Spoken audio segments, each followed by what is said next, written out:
ازاي تعمل قناة على اليوتيوب بتاعتك وتنجح معاك بكل سهولة وبجد. النجاح على اليوتيوب مش بضغطة زرار، لكن شغل صح وتنزل الفيديوهات باستمرار. ما تستعجلش على المشاهدات والاشتراكات، النتائج بتيجي مع الوقت. والأهم الانتظام في النشر، ويفضل يكون في مواعيد ثابتة. بلاش المحتوى المعاد استخدامه إلا لو هدفك تكبير القناة فقط، لأنه غالبا مش هيقبل في تحقيق الربح.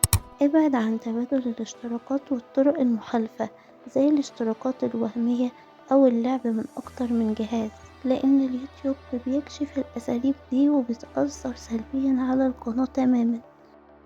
ما تستعجلش تحكم على قناتك، ما ينفعش تقول القناة فشلت أو نجحت غير بعد 3 شهور من النشر المنتظم.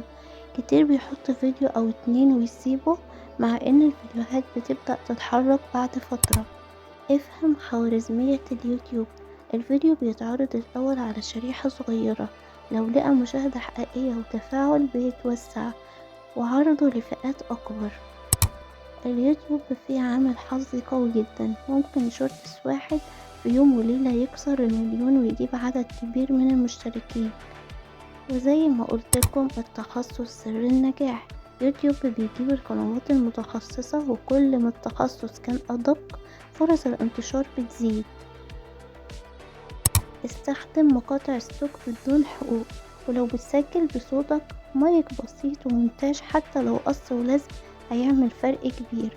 وهنا بيجي دور عالم جودة التقني، مش مجرد مشاهدة وخلاص، لكن بتكون خطة نمو حقيقية مبنية على فهم خوارزميات اليوتيوب، ترويج شرعي وآمن 100%، وصول المحتوى للفئة الصح، دعم القنوات الجديدة والقديمة للنمو بدون مخاطرة.